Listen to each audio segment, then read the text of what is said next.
Hello everyone, welcome back to my channel. आज के video में हम डिस्कस करेंगे important topics subject infection control and safety BSc nursing third semester. हम discuss कर चुके हैं सब्जेक्ट माइक्रोबायोलॉजी इंपॉर्टेंट टॉपिक्स को। अगर वीडियो आपने नहीं देखी है तो प्लीज़ वीडियो देख लीजिए माइक्रोबायोलॉजी के। इससे आपके सारे डाउट्स क्लियर हो जाएंगे कि कौन से यूनिट से कौन सा टॉपिक आपके लिए इंपॉर्टेंट है। साथ ही साथ यूनिवर्सिटी एग्जाम में कि आप कैसे टॉपिक को लिख सकते हैं और कौन से सब टॉपिक में आपका इंपॉर्टेंट है, आपको एक आइडिया हो जाएगा। साथ ही साथ हम लोगों ने इंपॉर्टेंट टॉपिक को डिस्कस करा है यूनिट वाइज। जैसे कि माइक्रोबायोलॉजी में आपके 4 यूनिट है, तो हम लोगों ने हर एक यूनिट का अलग अलग इंपॉर्टेंट टॉपिक को डिस्कस करा है। सेम एज हम लोग डिस्कस करेंगे इन्फेक्शन कंट्रोल सब्जेक्ट में। टोटल आपकी यूनिट 11 है। हम लोग हर एक यूनिट का आपको इंपॉर्टेंट टॉपिक्स बताएंगे। साथ ही साथ हम ये भी बताएंगे कि आपको कैसे एग्ज़ाम के लिए पढ़ना है, कैसे इसको कंटिन्यू रखना है। साथ ही साथ आपको एक चीज़ क्लियर होनी चाहिए कि आपको सब कुछ पढ़ना है। अब आपको सब कुछ पढ़ना है इसलिए क्योंकि सिलेबस के अकॉर्डिंग आपको इंपॉर्टेंट टॉपिक्स और यूनिवर्सिटी एग्जाम के एनालिसिस के थ्रू हम आपको प्रोवाइड कर देंगे। सिलेबस के गो थ्रू होना इसलिए इम्पॉर्टेंट है क्योंकि जो यूनिवर्सिटी एग्जाम है, यूनिवर्सिटी एग्जाम में कभी भी कुछ भी चेंजेस हो सकते हैं, बट क्वेश्चंस आपको सिलेबस के अकॉर्डिंग ही मिलेंगे हमेशा। तो कभी भी कुछ भी हो जाए, प्लीज़ अपना सिलेबस के अकॉर्डिंग पढ़िएगा। सिलेबस से ऑल्दो देख के ही पढ़िएगा। सिलेबस ही आपका एक ऑप्शन है जिससे आप कभी भी यूनिवर्सिटी एग्जाम अच्छा ही जाएगा। जो इन्फेक्शन कंट्रोल सब्जेक्ट है, इसमें आप देखे होंगे कि यूनिट छोटी छोटी है और कोरिलेट करती है आपकी फाउंडेशन में, बट जो आपके क्वेश्चन है वो इन्हीं छोटे में बड़े बन जाएंगे। जैसे कि अगर मैं बात करूँ, जो मेरा यूनिवर्सिटी एग्जाम था बीएससी नर्सिंग थर्ड सेमेस्टर का, उसमें 10 मार्क्स का क्वेश्चन आता है डिसइंफेक्शन और स्टरलाइजेशन। अगर आप बुक देखते हो तो डिसइंफेक्शन स्टरलाइजेशन में क्या मेनली डेफिनीशन दे रखी है, टाइप्स दे रखा है, और स्टरलाइजेशन को थोड़ा और डिटेल में दे रखा है डिसइंफेक्शन के। बट इतना डेटा सफिशिएंट नहीं होता यूनिवर्सिटी एग्जाम के लिए, क्योंकि वो क्वेश्चन 10 नंबर में पूछा गया है। तो उसके बाद ना आप क्या लिख सकते हो, तो आप इक्विपमेंट क्लीनिंग लिख सकते हो, इन्वायरमेंट क्लीनिंग लिख सकते हो, कैसे आप क्लीनिंग करोगे फॉलोइंग प्रिंसिपल्स को लिख सकते हो, आर्टिकल्स को लिख सकते हो। फिर डिसइंफेक्शन और स्टरलाइजेशन में डिटेलिंग कर सकते हो, थोड़े बहुत डायग्राम कर सकते हो। स्टरलाइजेशन में आप ऑटोक्लेविंग को डिटेल कर सकते हो। तो ये सारी चीज़ें आप एड ऑन कर सकते हो एग्जाम में। अब एग्जाम में अगर क्वेश्चन आया तो इसका मतलब ये नहीं कि सिर्फ स्टरलाइजेशन और डिसइंफेक्शन लिख लें। आपको मार्क्स के अकॉर्डिंग अटेम्प्ट करना होता है। तो मार्क्स के अकॉर्डिंग जब आप अटेम्प्ट करोगे तो आपको कंटेंट देना होता है।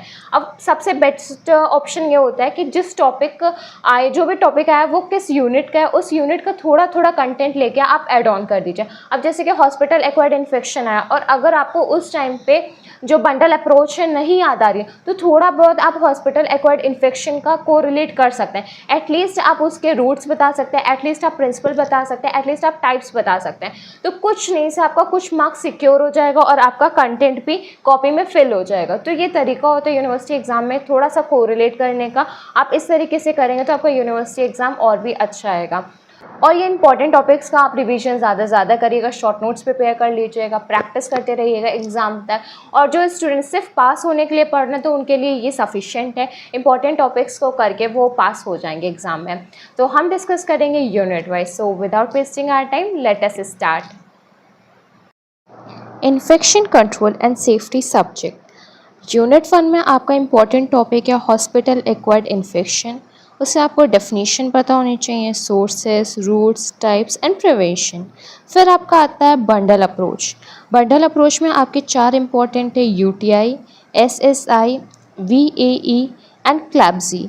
यूटीआई आपका यूरिनरी ट्रैक्ट इन्फेक्शन है, साथ ही साथ इसको हम लोग कॉटी भी कहते हैं, मतलब कि CAUTI catheter associated urinary tract infection. SSI surgical site infection है आपका।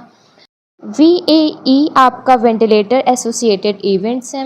क्लास बी आपका central line associated blood stream infection है। नेक्स्ट यूनिट 1 में आपका infection control team and community. इसके में आपको सर्विलेंसेस हॉस्पिटल एक्वायर्ड इन्फेक्शन के अंदर ये सब टॉपिक मिल जाएगा। यूनिट 1 का आप स्क्रीनशॉट ले लीजिए। वैसे कॉपी की PDF में शेयर कर दूँगी टेलीग्राम चैनल पे। बहुत सारे स्टूडेंट टेलीग्राम चैनल नहीं यूज़ करते हैं, तो वो अभी वीडियो के थ्रू से स्क्रीनशॉट कर लीजिए और अपना ये टॉपिक को लिख के और इनकी प्रैक्टिस करिए। फिर आपका आता है यूनिट 2। यूनिट 2 में आपका आइसोलेशन सिस्टम इम्पॉर्टेंट है, जिसमें आपको मेनली डेफिनेशन और टाइप्स पता होना चाहिए। फिर आपका सेकंड टॉपिक है स्टैंडर्ड प्रिकॉशन। फिर आपका है एपिडेमियोलॉजी। एपिडेमियोलॉजी में आपको डेफिनेशन पता होनी चाहिए, टाइप्स पता होने चाहिए और मेथड्स पता होने चाहिए। फिर से आप यूनिट 2 का स्क्रीनशॉट कर लीजिए। आप स्क्रीनशॉट अपने कन्वीनियंस के अकॉर्डिंग यूनिट वाइज या टॉपिक वाइज कर सकते हैं, जैसा आपको सही लगे। यूनिट 3 में आपका इंपॉर्टेंट है हैंड हाइजीन डेफिनीशन, टाइप्स और 5 मूवमेंट्स। आपको पता है हैंड हाइजीन के 5 movements. WHO hand hygiene promotion, इन सब में से आपको हैंड हाइजीन और मूवमेंट्स पता है, बट ज़्यादातर बच्चे WHO के हैंड हाइजीन प्रमोशन को स्किप कर देते हैं, बट वो कभी कभी वेरी शॉर्ट और शॉर्ट में आ जाते हैं, इसलिए कोई भी टॉपिक को आपको स्किप नहीं करना है। यूनिट 4 डिसइंफेक्शन स्टरलाइजेशन आपका इंपॉर्टेंट टॉपिक है। स्पॉल्डिंग प्रिंसिपल इंपॉर्टेंट है, और कभी कभी आपका शॉर्ट में ऑटोक्लेव अलग से पूछ लेते हैं। ऑटोक्लेव में मेथड आपको मेनली मेथड पता होना चाहिए, प्रिंसिपल्स पता होना चाहिए, उनका डायग्राम पता होना चाहिए और कंपोनेंट्स पता होने चाहिए। फिर आपका आता है यूनिट 5 में आपका स्पेसिमेन कलेक्शन इंपॉर्टेंट है, जिसमें आपको definition, principles, types and collection technique पता होनी चाहिए। साथ ही साथ आपको appropriate container, transportation and precaution पता होना चाहिए। जब आप अप्रोप्रिएट कंटेनर पढ़ेंगे तब आप इसमें टाइप्स ऑफ वाइल भी ज़रूर पढ़िएगा। फिर आपका आता है यूनिट 6 में आपका पहला इंपॉर्टेंट टॉपिक है BMW, जिसमें आपको डेफिनेशंस पढ़नी है, टाइप्स पढ़ने के कितने टाइप्स के आपके वेस्ट होते हैं। फिर आप वेस्ट मैनेजमेंट और उनका प्रिवेंशन पढ़ेंगे। लॉन्ड्री मैनेजमेंट में आपकी जो साइकिल है, टाइप्स है लॉन्ड्री के, वो इंपॉर्टेंट है।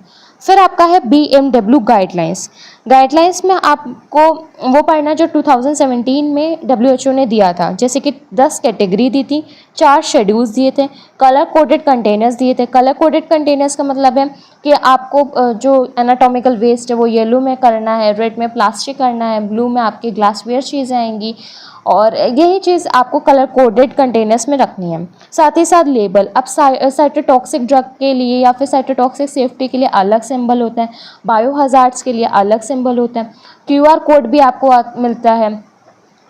तो ये सारी चीज़ें आपको BMW गाइडलाइंस के अकॉर्डिंग करनी है। नेक्स्ट आपका यूनिट है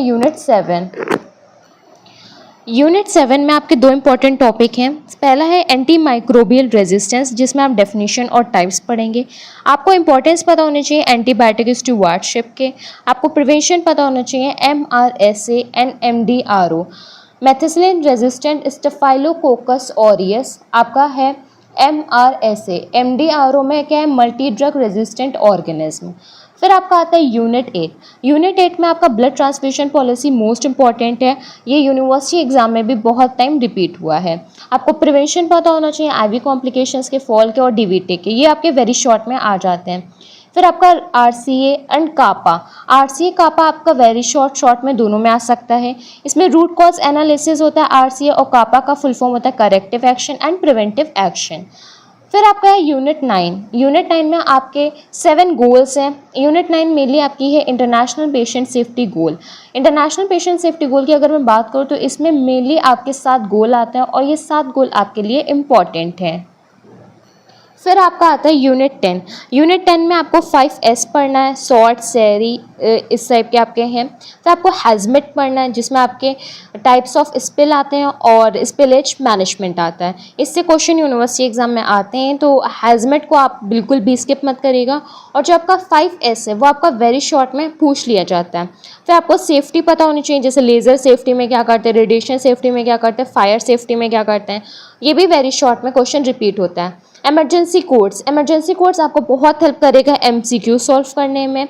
अब जैसे कि अगर आपसे पूछ लें येलो किसके लिए यूज़ होता है, ब्लू किसके लिए यूज़ होता है, तो आपको वो पता होना चाहिए, इसलिए इमरजेंसी कोड्स इंपॉर्टेंट है। फिर आपका रोल ऑफ नर्स है डिज़ास्टर में। अगर आप इसको नहीं भी पढ़ेंगे तब भी मुझे पता है रोल ऑफ नर्स आप खुद से लिख लेंगे, बट डिज़ास्टर के कुछ रोल यूनिक हैं और न्यू पॉइंट्स एड ऑन होते हैं, तो आप उनको ज़रूर अपने कॉपी में लिखिएगा।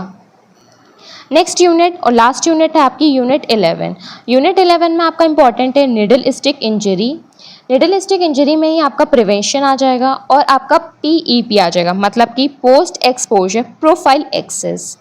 फिर आपका है ऑक्यूपेशनल हेल्थ ऑर्डिनेंस। फिर आपका है वैक्सीनेशन। यूनिट 11 में आपके ये 3 टॉपिक मोस्ट इंपॉर्टेंट हैं। Infection control and safety subject के इंपॉर्टेंट टॉपिक्स हम लोग डिस्कस कर चुके हैं। ऑल ओवर हम लोगों ने यूनिट वाइज डिस्कस करा है, हर एक यूनिट के टॉपिक्स जो आपके लिए इंपॉर्टेंट है वो सब मैंने मेंशन कर दिए हैं। इसकी पीडीएफ मैं शेयर कर दूंगी टेलीग्राम चैनल पे, और जो स्टूडेंट्स टेलीग्राम चैनल नहीं यूज़ करते सो प्लीज़ वीडियो में स्क्रीनशॉट आप कर लीजिए, वो आपकी बहुत हेल्प करेगा। और यूनिवर्सिटी एग्जाम तक इसको आप रिवाइज करते रहिएगा, प्रैक्टिस करते रहिएगा। अगर आपका कोई भी डाउट हो, कोई भी टॉपिक आपको नहीं समझ में आ रहा है, तो आप प्लेलिस्ट इन्फेक्शन कंट्रोल सेफ्टी की है बीएससी नर्सिंग थर्ड सेमेस्टर के, आप उससे हर एक यूनिट की लेक्चर वीडियोज़ को देख सकते हैं। डिटेल में हर एक चीज़ को हम लोगों ने डिस्कस करा है, सिलेबस के अकॉर्डिंग एक कंसाइज वे में है। हमने बुक प्रेफर करी है ठाकुर पब्लिकेशन, आपको बुक पीडीएफ में मिल जाएगी टेलीग्राम चैनल पे। तो आपके कन्वीनियंट के अकॉर्डिंग हर एक चीज़ अवेलेबल है, नोट्स अवेलेबल हैं, बुक पीडीएफ अवेलेबल है, लेक्चर वीडियोस अवेलेबल है, इंपॉर्टेंट टॉपिक्स भी अब आपके पास हैं। तो बस आपको अच्छे से स्टडी करना है, स्टडी करिए। अगर आपका कोई और डाउट हो, कोई ऐसी ऑब्स्ट्रक्शन है जो आपको स्टडी नहीं करने दे रही, या फिर आपका डिस्ट्रैक्शन है, तो प्लीज़ आप उसको दूर करिए। यूनिवर्सिटी एग्जाम तक अच्छे से स्टडी करिए। आपका कोई भी डाउट हो सो प्लीज़ मेंशन करिएगा कमेंट बॉक्स में। अगर वीडियो अच्छी लगे तो प्लीज़ वीडियो को लाइक कर लीजिए, चैनल को सब्सक्राइब कर लीजिए। Thank you.